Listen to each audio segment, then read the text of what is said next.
guys, happy Monday. I hope you had a nice weekend. I thought to start off your day we would read a chapter of Leprechaun in Late Winter. We'll read one chapter today and then more tomorrow. Chapter 3, Miss Augusta. Jack and Annie looked at each other. Augusta! The girl put down her baskets and took off her wet cape. Did you deliver your cakes to the poor, Miss Augusta? Asked Molly. Yes, Molly, said Augusta. I visited 7 cottages today. 7? In this weather?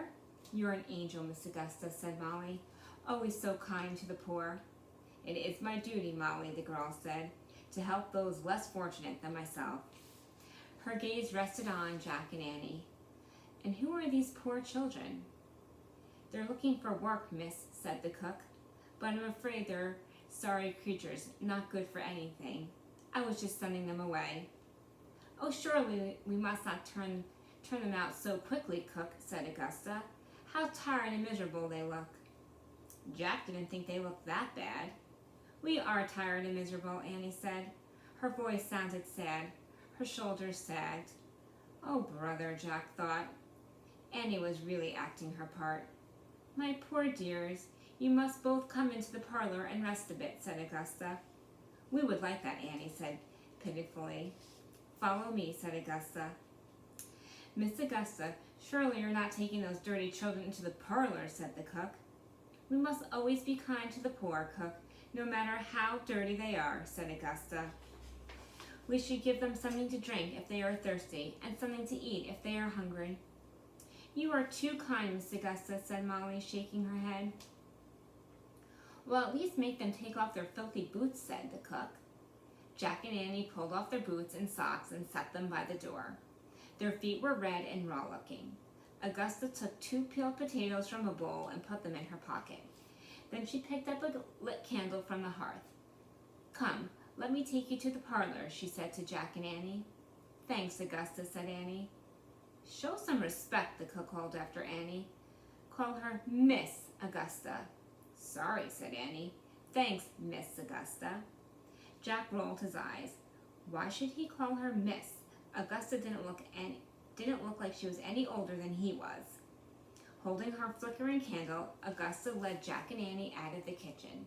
The wooden floor creaked as they walked barefoot through the narrow hallway. How are we ever going to inspire this strange, serious girl, wondered Jack. She acts as she's already a grown-up and treats Annie and me like babies. We'll sit in here, children, said Augusta. She directed Jack and Annie into a large room with heavy curtains and dark furniture. The pale teenage girl who answered the front door sat on a sofa knitting. Another teenage girl knitted beside her. They scowled when they saw Jack and Annie. What are you doing, Augusta? Asked the pale girl. Why are you bringing these 2 into the parlor? I invited them to tea, Gertrude, said Augusta. She turned to Jack and Annie. Pay no attention to my sisters, she said. Please, sit down. Augusta, have you gone mad? Said Gertrude. You cannot invite these 2 ragamuffins to sit in here. Mother will be furious, said Augusta's other sister. They're filthy. They're not even wearing shoes. Jack looked down at his muddy clothes and cold red feet. Cook made them remove their muddy shoes in the kitchen, Eliza, Augusta said.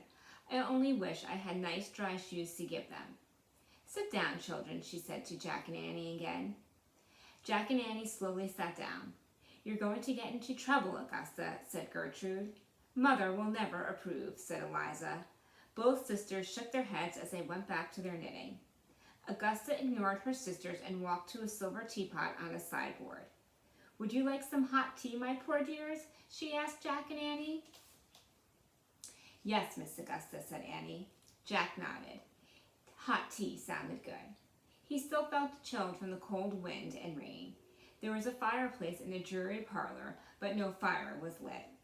Everything in the room seemed dark and gloomy, except for a few books on a table. As Augusta poured tea into fancy china cups, Jack leaned closer to get a look at the books. One was titled The Plays of William Shakespeare. Another was called The Tales of King Arthur. Jack smiled to himself. Seeing those book titles made him feel a little more comfortable. Augusta carried cups of tea to Jack and Annie. Then she pulled the potatoes out of her pocket and gave one to each of them. Thank you, Miss Augusta, said Annie. Jack took a sip of tea, but it was too bitter and hot to drink. He took a bite of his cold potato, but it was too hard to chew. So, Miss Augusta, what do you like to do around here? Annie asked. What inspires you?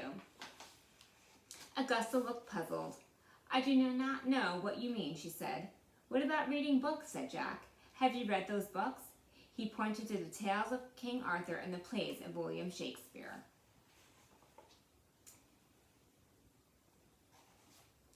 Those books belong to my brother, said Augusta. The time has come for Augusta to read such books. Oh, the time has not come for Augusta to read such books, said her older sister Gertrude. Not until she's older, said her sister Eliza. Why? Asked Jack. Mother says the tale of King Arthur and the plays of Shakespeare are not for young ladies, said Augusta. Really? Said Jack. Yes, but I'm afraid I sometimes peek at my brother's books, Augusta said to Jack and Annie in a low voice. I love stories. I remember every story I read or hear. I love stories too, said Annie, and I love books. The two older sisters smiled. Keep striving, my dear, said Eliza. Perhaps one day you will learn to read. I already know how to read, said Annie. Jack and I read lots of books. She pointed to the books on the table. In fact, we know tons about King Arthur, and we go to see plays by Shakespeare with our parents. And one time we even acted in a play by Shakespeare, A Midsummer Night's Dream. It was at our school, Jack broke in before Annie could tell them that she and Jack had actually met Shakespeare himself. A Midsummer Night's Dream, said Augusta. She looked surprised. Don't listen to them, Augusta, said Gertrude. I doubt these children have ever been to school, much less acted in a play by William Shakespeare. I suspect you're quite right, Gertrude, someone said. A tall woman was standing in the doorway of the parlor. She wore a long black velvet dress and stood very straight. There was an icy look on her face as she stared at Jack and Annie. Oh, Mother, said Eliza. Chapter 4. We'll read tomorrow. When you guys get a chance, why don't you post in our Google Classroom what we did this weekend so we can all chat about it. See you guys tomorrow.